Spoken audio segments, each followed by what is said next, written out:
नोकरीची संधी, 15 ते 20 हजार रुपये महिना कमावण्याची संधी. त्वरित संपर्क साधा. बसायचं, रील बनवायच्या, सोशल मीडियाला टाकायचं. ग्राउंडवर काही बोंब नाही पाडायचे. ऊन लागत कसं बाहेर जर पडलं, पण सोशल मीडियावर व्यक्त व्हायचं आहे का नाही. काहींनी अफवा पसरवल्या का बाबा कॅनॉल लाईनिंग करी टाकणार शेतात, कॉन्क्रिटीकरण. मी आपल्याला अस्वस्थ करतो, जिथे आवश्यक आहे स्ट्रक्चरच्या जागेवर त्याच्या व्यतिरिक्त कुठेही कॉन्क्रिटीकरण केलं जाणार नाही. शंका कुशंका डोक्यातल्या. माझं नाव गोटीराम रामदास सोनवणे, मी बेळगाव येथील शेतकरी आहे. साधारणतः माझ्या आजोबा पंजोबांपासून हा प्रकल्प नुसता कागदावरच होता.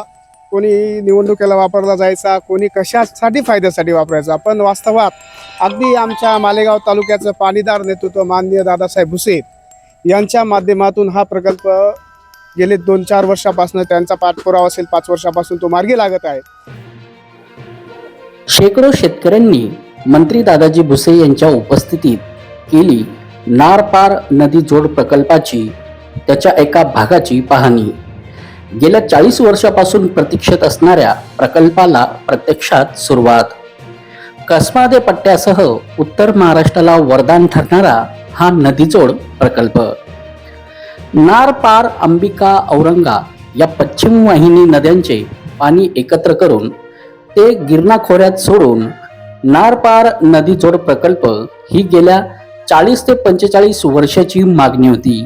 तेव्हा मंत्री दादाजी भुसे यांच्या पाठपुराव्यातून या कामाची निविदा निघाली.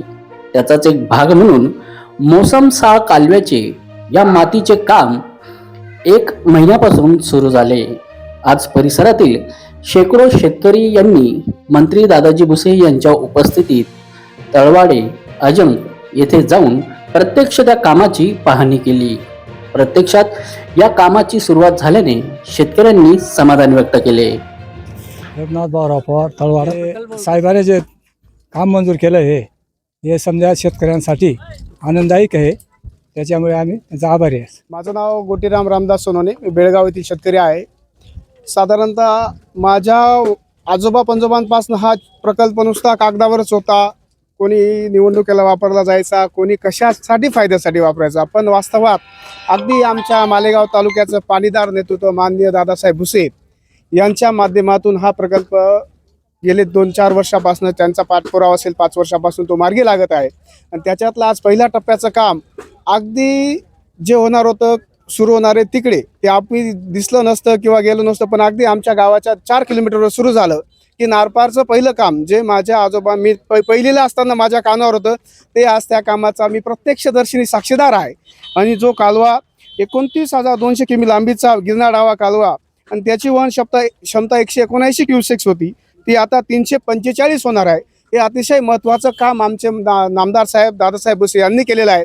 त्या कामास त्यांच्यासोबत आम्ही पण आहोत आणि त्यांनी आम्हाला ते काम करून दिल्याबद्दल आम्ही सगळे पंचक्रोशीत जेवढे ग्रामस्थ आहोत सगळे साहेबांचे आम्ही अगदी ऋणी आहोत. प्रकल्प आहे मी माझ्या आजोबा पंजोबांपासून ऐकल्यात होतो की बाबा प्रशांत दादा असताना, पुष्पाताई हिरे, व्यंकटराव हिरे असताना नारपार योजना होणार आहे. नारपार प्रत्येक इलेक्शन आलं की नारपारचा मुद्दा राहायचा, इलेक्शन होऊन निघून जायचं, परत पुढच्या टर्म आली का परत तोच मुद्दा परत रेटायचा. पण माननीय भुसे साहेबांनी, सन्माननीय एकनाथजी शिंदे साहेब महाराष्ट्राचे लाडके मुख्यमंत्री, माजी लाडके मुख्यमंत्री यांच्याशी पाठीशी लागून यांच्याशी सहवासात राहून साहेबांनी तो निधी प्राप्त करून घेतला सन्माननीय मुख्यमंत्र्यांकडनं, देवेंद्रजी फडणवीस साहेबांकडनं. आणि ह्या कामासाठी जो निधी म्हणजे त्याच्या निविदा निघालेल्या आहेत, GR निघालेला आहे, सर्व कामांना निधी मंजूर झालेले आहेत. ते कामाला आता सुरुवातही झालेली आहे की अस्तारीकरण होणार आहे, कॉन्क्रिटीकरण होणार आहे, आपला पाण्याचा प्रश्न गंभीर होणार आहे. तर या सर्व गोष्टी आपल्याला जी शेतकरी बांधवांची शंका होती, मी 10-5 शेतकऱ्यांना बोललो की इथं आपण गावात आपण इथं चर्चा करण्यापेक्षा आज सन्मान्य मंत्री महोदय संबंधित विभागाचे अधिकारी येत आहेत, आपण हे प्रश्न साहेबांसमोर मांडू, त्याचे उत्तर आपल्याला साहेब देतील, संबंधित विभागाचे अधिकारी देतील. त्यानुसार आमच्या अपेक्षेनुसार आले पण शेतकरी बांधव. साहेबांनी पण त्या गोष्टीचं आमचं शंकेचं निराकरण केलं आणि साहेबांनी सांगितलं अस्तारीकरणाचा कुठलाही विषय नाही. ज्या ठिकाणी पूर्वीचे अस्तारीकरण आहे तेवढ्याच ठिकाणी अस्तारीकरण होईल, बाकी ठिकाणी जनरल जे रुटीन काम आहे तेच होईल. अशा पद्धतीने कामाचा हा शुभारंभ झालेला आहे. त्याबद्दल माननीय आमदार दादासाहेब भुसेंचे आमच्या ढवळेश्वर गावाच्या वतीने, संबंधित मालेगाव तालुक्याच्या वतीने, तळवाडे गावाच्या वतीने जाहीर आभार. माझं नाव रामराव बाबूराव पाटील, राहणार तळवाडे. या प्रकल्पाची बऱ्याच दिवसापासून लोकांना आतुरता होती. हे दादासाहेबांनी आता नावारूपाला आणलेले. विरोधकांची पोटदुखी ही कायमचीच बंद होणार आहे. इथून पुढे शेतकऱ्यांना 24 तास पाणी राहील आता शेतीमध्ये. सुखदेव पवार, राहणार तळवाडे.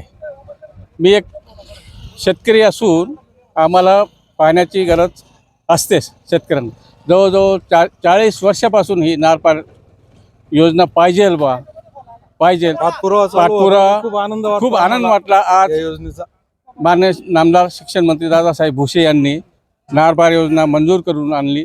त्यांचा पाठपुरावा बघून आज आम्हाला खूप आनंद होतो की शेतकऱ्यांना पाणी पाहिजे.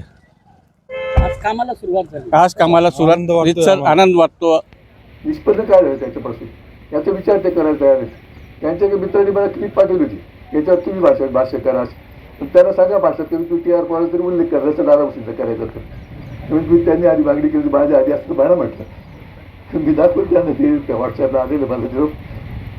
त्याप्रमाणे त्यांचं म्हणत की माझं नाव घेतला म्हणजे कोणीच घेणार नाही. नाव घेतील लोक, परंतु तुम्ही मंजूर केलं असं कोणी म्हणणार कसं? तुम्ही सर्वे देखील केलेलं नाही.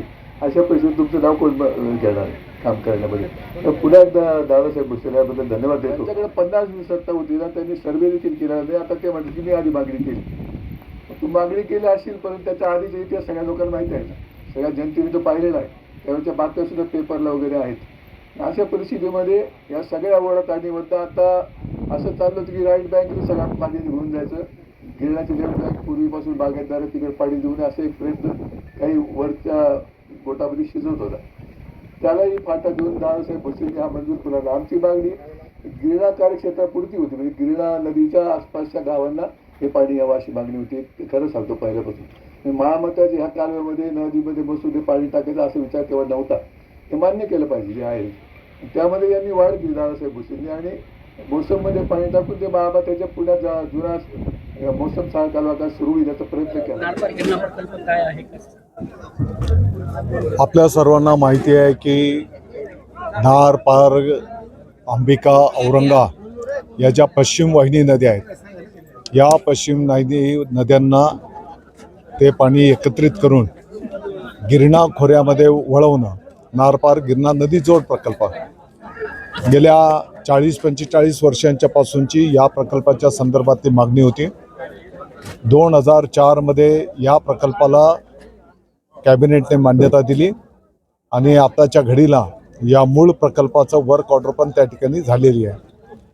याच प्रकल्पाचा एक भाग म्हणून मालेगाव तालुक्याच्या मोसम साळ कालव्याचं माते कामाचं काम त्या ठिकाणी सुरू करण्यात आलेलं आहे आणि मागच्या महिन्यापासून सुरू झालेल्या या कामाची पाहणी करण्यासाठी आज परिसरातले सर्व शेतकरी बांधव या ठिकाणी आलेले होते.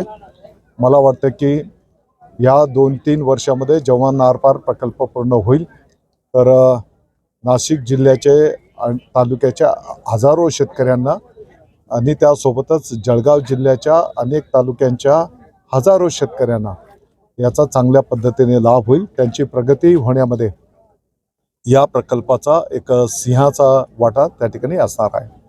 आणि काही लोक अफवा उठवतात की आता लाईनिंग केलं जाणार आहे आणि त्यामुळे जे काही त्या भागामध्ये पर्क्युलेशनच्या माध्यमातून जे काही पाणी मिळायचं ते पाणी मिळणार नाही. तर हे स्पष्ट करण्यात आलेलं आहे की असा कुठलाही प्रकार त्या ठिकाणी होणार नाही, परंतु शास्त्रीय पद्धतीने त्या कॅनॉलवरची स्ट्रक्चर बांधत असताना स्ट्रक्चरच्या सुरुवातीला आणि शेवटी पण त्या ठिकाणी पाण्याचं पर्क्युलेशन होऊ नये, माती भराव खचू नये म्हणून लाईनिंग करावं लागतं.